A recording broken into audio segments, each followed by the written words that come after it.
Movie में हमें दिखाया जाता है ईयर 2120 इंसानों ने 3 तरीके निकाल लिए हैं इमोर्टल रहने के, यानी हमेशा जिंदा रहने के। पहला तरीका है साइबरनेटिकली इनहेंस किए गए इंसान, जिन्हें साइबॉर्ग्स का नाम दिया गया है। दूसरा तरीका है आर्टिफिशियली इंटेलिजेंट बीइंग्स, जिन्हें सिंस कहा जाता है। और तीसरे है सिंथेटिक बीइंग्स, जिनमें थोड़ी बहुत इंसानों जैसी कॉन्शियसनेस भी है, लेकिन साथ ही साथ वो सिंथेटिक भी है, तो उन्हें हाइब्रिड्स का नाम दिया गया है, यानी मिली जुली स्पीशीज।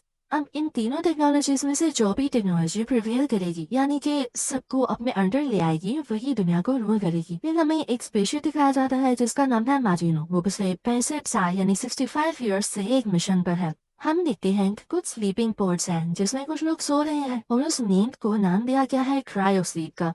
वहाँ से कुछ लोग बाहर निकलते हैं जिन्हें क्रू मेंबर्स का नाम दिया गया है। वो अपनी नींद से ब्रेक लेने के लिए उठे थे। यहाँ पे कैप्टन डिंस्टेल बोलता है कि कॉम्स डाउन है और लोग फाइल्स करप्टेड है, पर हो सकता है कि ये कोई ग्लिच हो। और वैसे भी तुम लोग बहुत ज्यादा फ्लूइड बर्न कर रहे हो, तो मैं चाहता हूँ कि किसी एक सिस्टम को तो शट डाउन कर दो। यहाँ पर एक मैकेनिक बोलता है कि मुझे लगता है कि आपने स्पेसशिप पर जो एलियंस बिठा रखे हैं, उनमें से किसी से छुटकारा पाना होगा, या शायद सभी क्रिएचर से। लेकिन सिक्योरिटी साइबोर्ग उन्हें याद दिलाता है कि नहीं, हमारे मिशन का मेन कैरेक्टर तो यही क्रिएचर्स है, इनके बगैर हमारे रिसर्च का कोई फायदा नहीं है। इसके बाद एक साइंटिस्ट हमें इन्हीं अजीबोगरीब एलियंस को कुछ खाना खिलाते हुए नजर आता है। कुछ क्रिएचर स्मॉल हैं, छोटे हैं, कुछ कैप्सूल्स में रखे गए हैं, लेकिन कुछ बहुत बड़े और खतरनाक क्रिएचर्स भी हैं। सब सिस्टम्स को चेक कर लिया जाता है कि कोई कमी तो नहीं रह गई है। अब क्रू वापस स्लीप पर जा सकता है, उसी क्रायो स्लीप पर जिसे उन्होंने ब्रीथ ली थी। दूसरी तरफ हम जमीन पर देखते हैं कि रिसर्च फैसिलिटी है जिसे नेवरलैंड का नाम दिया गया है। वो कॉर्पोरेशन से बिलोंग करती है। वहाँ पर हमें एक लड़की दिखाई जाती है जिसका नाम है मार्सी। उसे कोई स्कॉर्पियंस के बारे में सिखा रहा है, लेकिन तभी वहाँ पर एक डॉक्टर आते हैं जिनका नाम है सिल्विया। वो अनाउंस करती है कि सब कुछ तैयार है। पता चलता है कि मार्सी कुछ बीमार है और उसे ऑपरेटिंग रूम की तरफ ले जाया जा रहा है ताकि उसका दिमाग किसी सिंथेटिक बॉडी में शिफ्ट किया जा सके। कंपनी फाउंडर बोलते हैं कि मार्सी पहली ऐसी इंसान होगी जिसका ह्यूमन बॉडी से सिंथेटिक बॉडी में ट्रांसफर किया जा रहा है, और वही पहली हाइब्रिड बनेगी। अब यहाँ पर मार्सी को मशीन से कनेक्ट कर दिया जाता है। उसे अपने बचपन की यादें आने लगती हैं। जैसे जैसे उसका दिमाग नए जिस्म में जा रहा होता है, वो सब कुछ रिविजिट करती है अपनी चाइल्डहुड मेमोरीज से। कुछ देर बाद हम देखते हैं कि मार्सी बिल्कुल हेल्दी है और बहुत अमेजिंग चीजें कर सकती है, जैसे कि जंपिंग, और वो भी बहुत ऊंचाई से। अब उसे नाम दे दिया जाता है वेंडी का। और सबसे बड़ी बात ये कि क्योंकि सिंथेटिक बॉडीज ग्रो नहीं कर सकती, तो उसे पहले से ही अडल्ट बॉडी दी जाती है। लेकिन जाहिर है कि उसका दिमाग तो अभी भी बच्चों वाला है। कर्श एक्सप्लेन करता है कि फेक बॉडीज ऐसे हार्मोन्स नहीं बना सकती जिस तरह की इंसानी जिस्म बना सकता है, ऐसे इमोशंस और ऐसे मूड्स जो ह्यूमंस के होते हैं। तो वेंडी के पास ऐसे कोई इमोशंस नहीं होते। डॉक्टर सिल्विया बताती हैं कि फैसिलिटी पर और भी बच्चे आने वाले हैं और कॉर्पोरेशन को उनकी मदद करनी होगी इसी ट्रांजिशन के लिए। जैसे ही वो बच्चे आ जाते हैं तो वेंडी उनके साथ बहुत बातें करती है और उन्हें अपनी नई बॉडी दिखाती है कि कितनी स्ट्रॉन्ग है। वो बच्चों को अपने आर्म्स पर हैंग भी करती है, यानी लटकाती भी है। एक एक करके सब बच्चों को उनकी नई बॉडीज मिल जाती हैं और वो अपनी बीमारी के बारे में भूल ही जाते हैं, जैसे कभी उन्हें कोई बीमारी थी ही नहीं। उन सब बच्चों को नाम दिया जाता है लॉस्ट बॉयज का। उधर मार्जिनो स्पेसशिप पर हम बहुत ही अजीबोगरीब क्रिएचर देखते हैं जो कि शिप में भाग रही होती है। हर तरफ कियोस यानी अफरा तफरी होती है, और एज यूजुअल जो क्रिएचर्स तबाही करते हैं वो भी शुरू चिल्लाने लगता है और वहाँ पर अलार्म बजने लगता है। मोरो कंप्यूटर रूम में छुप जाता है और शिप की एआई से बात करने लगता है। बताता है कि सबके सब सैंपल्स अब जा चुके हैं, हम उनको खो चुके हैं। तभी वहाँ पर अचानक से सेफरी भी आ जाती है जो कि दरवाजा जोर जोर से बजाने लगती है, लेकिन इसकी बजाय कि वो दरवाजा खोलता वो अपने आर्म को एक ग्लो टॉर्च में बदल लेता है और दरवाजे को सील शट कर देता है। और अचानक से वहाँ पर एक क्रिएचर आ जाती है जो कि ज़ेवेरी को अटैक करके मार देती है। मोरो एआई से कहता है कि सबके सब क्रू मेंबर्स मर चुके हैं। तभी वही क्रिएचर दरवाजा पर जाने लगता है और शीशा तोड़ते हुए अंदर आ जाता है। मोरो एआई से कहता है कि शिप को जल्द से जल्द अर्थ पर क्रैश करना होगा क्योंकि यही क्रिएचर्स हमारी प्रायोरिटी है। अब यहाँ पर मोरो एक पोर्ट में छुप जाता है। वो एलियन अंदर आकर उस पोर्ट पे पीकता तो है, लेकिन कोई असर नहीं होता। मोरो जमीन पर लैंड करने के लिए, यानी जमीन पर क्रैश लैंडिंग करने के लिए तैयार होता है। दूसरी तरफ हम देखते हैं कि हमिड एक ऐसे शहर में पहुंचता है जिसका नाम है न्यू सायम। उस शहर को वही कॉर्पोरेशन चला रही है। वेंडी उसको सिक्योरिटी कैमरा पर देखती है और यहाँ पर उसकी स्टोरी बताई जाती है कि वो भी उसी कॉर्पोरेशन के लिए काम करता है और उसे लगता है कि उसकी बहन मार्सी मर चुकी है। जब वो उसको देखती है तो उसे दोबारा से अपने बचपन की यादें आने लगती हैं। जब हामिद छत पर होता है अपने कोवर्कर से बात कर रहा होता है, उसे अचानक से लगता है कि बिल्डिंग हिल रही है और उसी वक्त माजिनो उस शहर में क्रैश कर जाती है बहुत बड़ी एक्सप्लोजन के साथ। हामिद और उसकी टीम नीचे पहुंचते हैं ताकि जल्द से जल्द लोगों को वहां से निकाला जा सके और वो मलबे के नीचे भी ना आ जाए। इस चीज के लिए उन्हें गाइड किया जा सके। जितनी देर में टीम देख रही होती है कि कहीं कोई सर्वाइवर है तो उसे बचाया जा सके, उतनी ही देर में वो शिप के पास आ जाते हैं। वो एक होल से अंदर जाते हैं जो उन्हें एक हॉल तक ले जाता है। वापिस आते हैं मोरो की तरफ जो कि अपना ट्रांसफॉर्म बाजू यूज करता है इम्पैक्ट रूम से बाहर आने के लिए। वो शिप में घूम रहा है और वहां पर उसे हर जगह पर क्रू की पार्टीज मिलती है। जब वो हामिद की टीम को सिक्योरिटी कैमरा पर देखता है तो वो शिप कंपनी को कॉल करता है कि उन्हें ऐसा करने से रोका जाए। उन्हें वार्न करता है। यहाँ पर वेंडी जो कि सब कुछ सिक्योरिटी फुटेज पर देख रही थी, वो कहती है कि हमें अपनी टीम को भी भेजना चाहिए। अब उसकी टीम भी कर्ज की सुपरविजन में वहां से चल पड़ती है।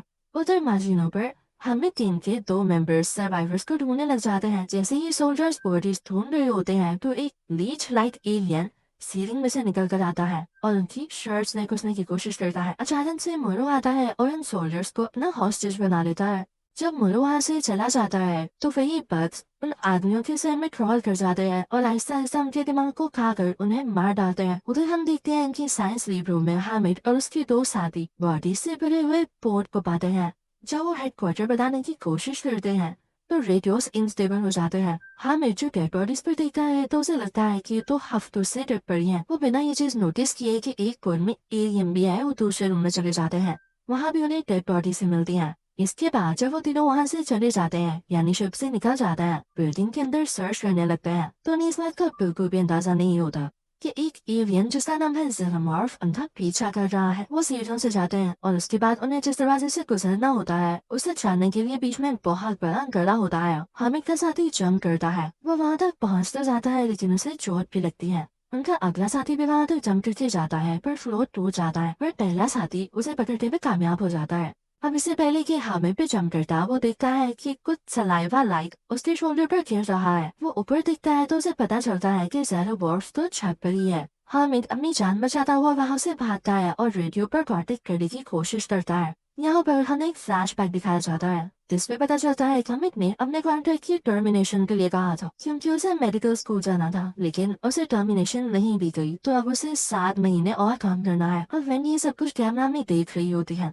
और जब कर्ज की टीम वहाँ पर पहुंचती है तो वेंडी को एक बहुत अजीबोगरीब साउंड सुनाई देती है जो कि और किसी को नहीं सुनाई देती। जब वो सिक्योरिटी कैमरा को हैक करती है तो उसे पता चलता है कि उसका भाई एलिवेटर में अब तक फंसा हुआ है। तो वो भागकर बिल्डिंग में जाती है। जैसे ही वो पास जा रही होती है तो आवाज फट रही होती है।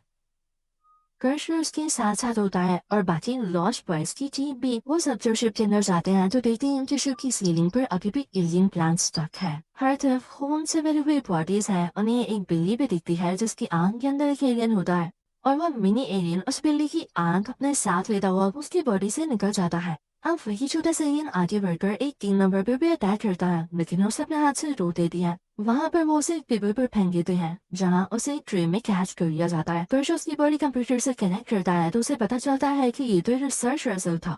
उधर हामिद अपनी रिसर्च जारी रखता है। उसे वहाँ पर एक आदमी मिलता है। वो साथ जाते हैं और एक अपार्टमेंट का दरवाजा नो करते हैं। वहाँ पर एक कॉस्ट्यूम पार्टी चल रही होती है। तभी वहाँ पर ज़ेनोमॉर्फ आता है और फौरन से हामिद के साथ जो आदमी होता है उसे मार डालता है और उसे उठा उठा कर फेंकता है, जिसकी वजह से उस आदमी के पास जो रखी गन होती है वो एक्टिवेट हो जाती है और उसकी वजह से जो कॉस्ट्यूम पार्टी का होस्ट होता है वो डर के मारे अंदर भाग जाता है। लेकिन दरवाजा खुला रह जाता है और ज़ेनोमॉर्फ पार्टी को क्रैश कर देता है। वहाँ पर मौजूद सबके सब किसको मारने लगता है। हामिद के साथ जो आदमी था वो उसकी बॉडी उठाकर हामिद की तरफ फेंकता है। अब पूरा का पूरा कमरा लाशों से भरा हुआ है। जब सारे के सारे गेस्ट मर जाते हैं यानी उनको ज़ेनोमॉर्फ मार डालता है तो अब ज़ेनोमॉर्फ बालकनी से छलांग लगाता है हामिद को भी मारने के लिए। लेकिन तभी वहाँ पे मोरो आ जाता है और अपनी इलेक्ट्रिकल गन को यूज करते हुए ज़ेनोमॉर्फ को स्टन कर देता है और उसके बाद हामिद को भी। जब वो एलिवेटर तक पहुंचता है तो उसको ऑपरेशन के सोल्जर्स घेर लेते हैं जो उसे अरेस्ट करने की कोशिश करते हैं। अब इनके आर्ग्यूमेंट की वजह से ज़ेनोमॉर्फ को टाइम मिल जाता है कि वो दोबारा से जाकर उन तक पहुंच सके और उन्हें जान से मार सके। वो मोरो को मारने के लिए तैयार होता है लेकिन कुछ आवाजें सुनता है, वहां से भाग जाता है। कर्श उधर दूसरी तरफ कंप्यूटर फाइल्स पर देख रहा है जहाँ से फुटेज मिलती है कुछ क्रीपी एग पैचेस की। वो ये बात वेंडी को बताता है। वो ये भी चीज पढ़ता है कि अभी कुछ 5 अनडिस्कवर्ड स्पीशीज यानी कुछ ऐसे स्पीशीज जिनका कुछ पता लग नहीं सका वो भी आ रही हैं। कैवलियर उनसे कांटेक्ट करता है और उनसे कहता है कि सबकी सब जिंदा स्पीशीज को वहां पर भेजो। जब हैमर जाता है तो वो फिर देखने लगता है। वो काफी एक्सपेंसिव अपार्टमेंट लग रहा होता है। उसे कैसे फुटबॉल भी मिलती है जिस पर साइन हुआ होता है। उसे अपने बचपन की याद आने लगती है और उस लम्हे उसे वेंडी ढूंढ निकालती है। आहिस्ता से वो उन्हें अपने साथ आने के लिए कहती है। वो तीनों एलिवेटर की तरफ फंस जाते हैं और उन्हें ये मालूम नहीं होता कि शाफ्ट में कोई और भी मौजूद है। जैसे कि वो कॉरिडोर की तरफ जा रहे होते हैं, वेंडी हमें को बताती है कि वो असल में कौन है। हमें को उसकी बात पे यकीन नहीं आता और उससे वो बचपन के सवाल पूछने लगता है, ये जानने के लिए कि क्या वो वाकई सच बोल रही है। जब वो सारी बातों का जवाब दे देती है तो हमें रोने लग जाता है और उसे गले से लगा लेता है। उसके बाद इन तीनों को एक एग पैच मिलता है। वेंडी को अजीबोगरीब आवाज़ें आने लगती हैं। एक अंडा आहिस्ता से मूव कर रहा होता है। जेनोमॉर्फ भी अचानक उस कमरे में आ जाता है और हामिद को भी साथ ले जाता है। वेंडी उनके पीछे भागने लगती है। हामिद अभी शिपिंग कंटेनर में होता है। जेनोमॉर्फ भी वहां पर आता है और उन पर ड्राउल करता है। वेंडी और हामिद को उसके चलने की आवाजें आती हैं जो कि कंटेनर के ऊपर की तरफ से आ रही थी। वेंडी थोड़ा इंतजार करती है और सही मौका देखते हुए सीलिंग को स्टैब करने लगती है ताकि वो उसको नुकसान पहुंचा सके। उसका खून बहने लगता है और उसका खून इस कदर एसिडिक था कि सीलिंग में होल ही हो जाता है। उसके बाद जेनोमॉर्फ कंटेनर को पुश करता है। वो गिर जाता है। हामिद अब वेंडी को नहीं देख पा रहा था। जेनोमॉर्फ हामिद की तरफ बढ़ता है लेकिन वेंडी उसे पीछे से वो टांगते हुए खींच लेती है।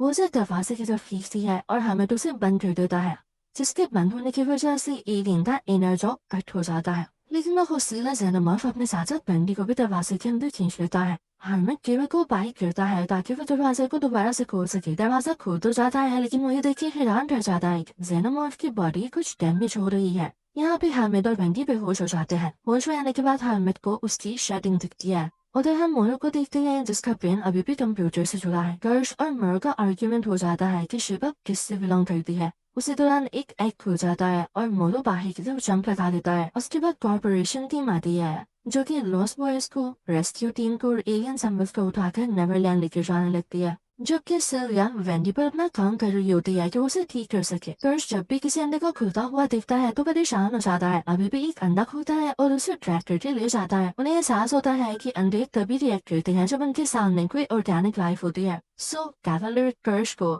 चार्ज ऑफ एलियन बना देता है। हम शाम को देखते हैं कि मोरो किसी न किसी तरह शहर में पहुंच चुका है। वो किसी रैंडम इंसान से उसका फोन छीन लेता है और कॉर्पोरेशन की सीईओ को कॉल करता है। वो उसे बताता है कि उसके पास डेटा तो है लेकिन फीचर्स नहीं है। लेकिन वो प्लान कर रहा है उन्हें वापस लेके आने के लिए, क्योंकि वो पूरी जिंदगी इसी पर ही तो काम करता रहा है। यहाँ पर हमें ये भी पता चलता है कि मोरो की एक बेटी भी थी। दूसरी तरफ हम देखते हैं कि वेंडी को होश आ चुका है और अब वो कुछ बेहतर महसूस कर रही है, लेकिन उसे अजीबोगरीब आवाजें अब भी आ रही हैं, तो उनका पीछा करती है। उधर लैब में कर्श और दो लॉस्ट बॉयज एक अंडे को काटते हैं। उन्हें उसमें से एक एलियन मिलता है जिसका नाम फेस हगर है और उसकी इतनी बड़ी आवाज होती है कि वेंडी कोलैप्स कर जाती है। उधर हम ऑपरेटिंग रूम में हामिद को देखते हैं जहाँ पे उसका एक लंग यानी गुर्दा निकाला जा रहा है जो कि अभी ट्यूब में प्रिजर्व है। फिर वहाँ पर कर्श आता है और पैरासाइट को टैंक में गिरा देता है ताकि खुदा खुद लंग की तरफ चला जाए। वेंडी सबको बताती है कि मुझे बहुत अजीबोगरीब आवाजें आती हैं और वो सिर्फ मुझे ही क्यों सुनाई देती है। ऐसे लगता है कि जैसे वो ये मुझे से बात करना चाह रहे हैं। कैवलियर उसे कहता है तो क्या तुम वो साउंड्स मिमिक कर सकती हो। मेन्यू वो साउंड्स मिमिक करती है और वो वैसे सबको बहुत अजीब लगती हैं। हम लैब में देखते हैं एक आई एलियन को जिसे ग्लास केस में रखा गया है। उसी ग्लास केस में एक शीप भी होते हैं और शीप के सर पर जंप लगाता है और फौरन से इसको मार डालता है, उसकी आंख को बाहर निकाल कर। वहाँ पे एक लड़का आर्थर एलियंस की प्रेजेंस को यानी उनकी मौजूदगी को डिसअप्रूव करता है, मानता नहीं है। उसे ये शक था कि उन्होंने हाइपर एडवांस एआई को बनाने के लिए 6 बच्चों का कत्ल किया था। तभी वहाँ पर नेम्स आ जाती है और बोलती है कि वो एक्सपेक्ट कर रही है। फिर आर्थर उसे एक्सप्लेन करता है कि तुम्हारे जैसी मैकेनिकल बॉडी के लिए पॉसिबल ही नहीं है, पर निफ कहती है नहीं ये असल है।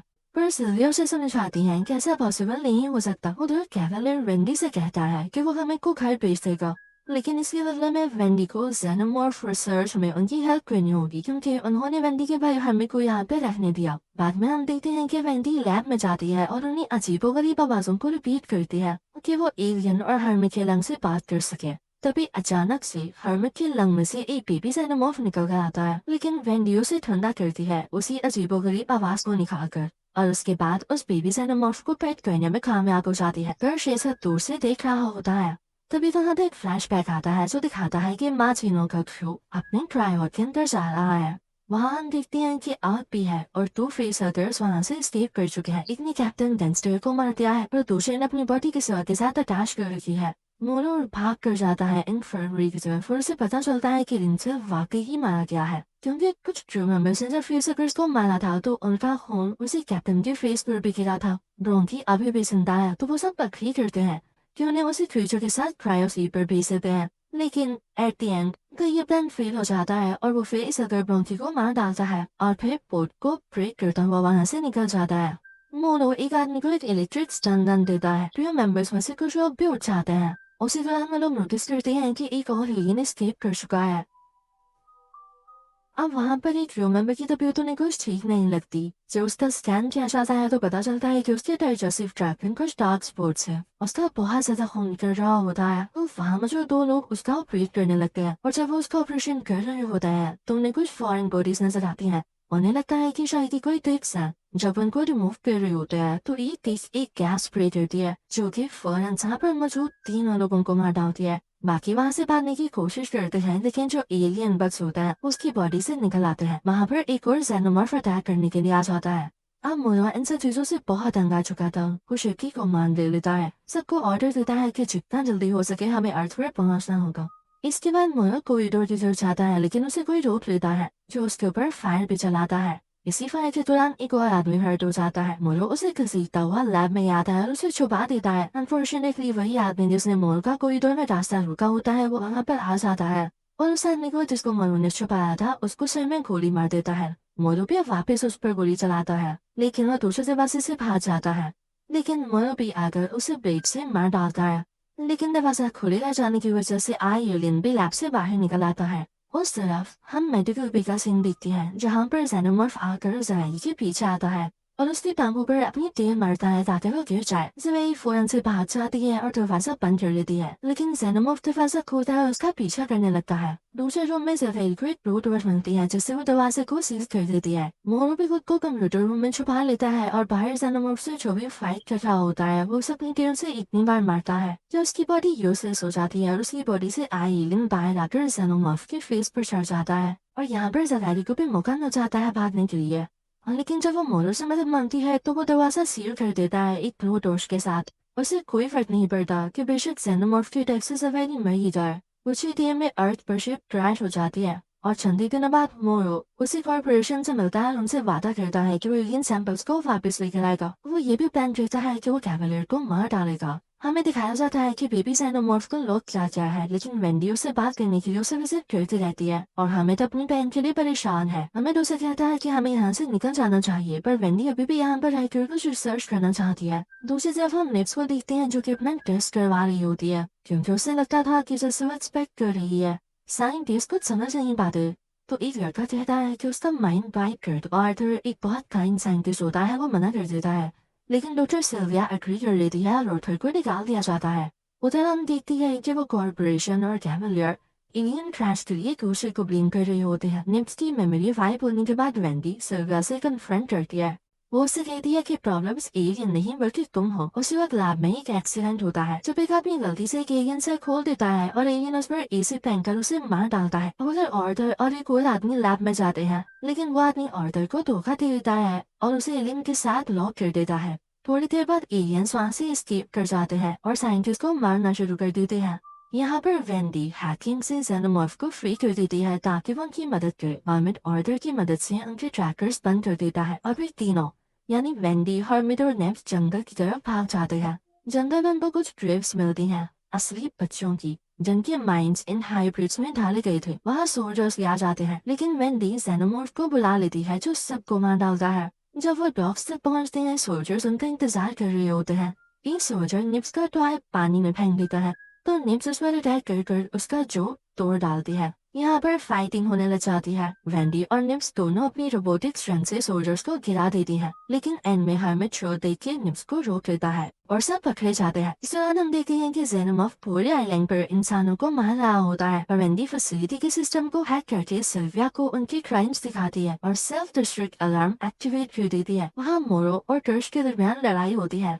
मोला मरने ही वाला होता है और इसी दौरान कंट्रोल से बाहर भी होने लगता है। एडम हैमर को ट्रिक करता है और एक एलियन उस पर अटैक करता है, लेकिन मेन्यू से बचा लेती है। वो उसकी बॉडी को रोबोटिक तरीके से फ्रीज कर देती है, कुछ हैकिंग करके। अब फाइनली यहाँ पर आखिरी सीन आ जाता है जिसमें कैवलियर एस्केप करने की कोशिश करता है और $1 मिलियन रिवॉर्ड ऑफर करता है। यहाँ वेंडी भी जेनोमॉर्फ को बुला लेती है जो सब गार्ड्स को मार डालता है। अब हर्मिट कैवलियर को बेहोश कर देता है और वेंडी सब गार्ड साइंटिस्ट जिनमें सिल्विया, एडम, मोरो, कर्श और कैवलियर है उनको एक सेल में बंद कर देती है और यहाँ पर बोलती है कि अब इंसान नहीं, हम हाइब्रिड्स और एलियंस रूल करेंगे। इसी के साथ सीन यहाँ पर क्लोज हो जाता है। Thank you for watching.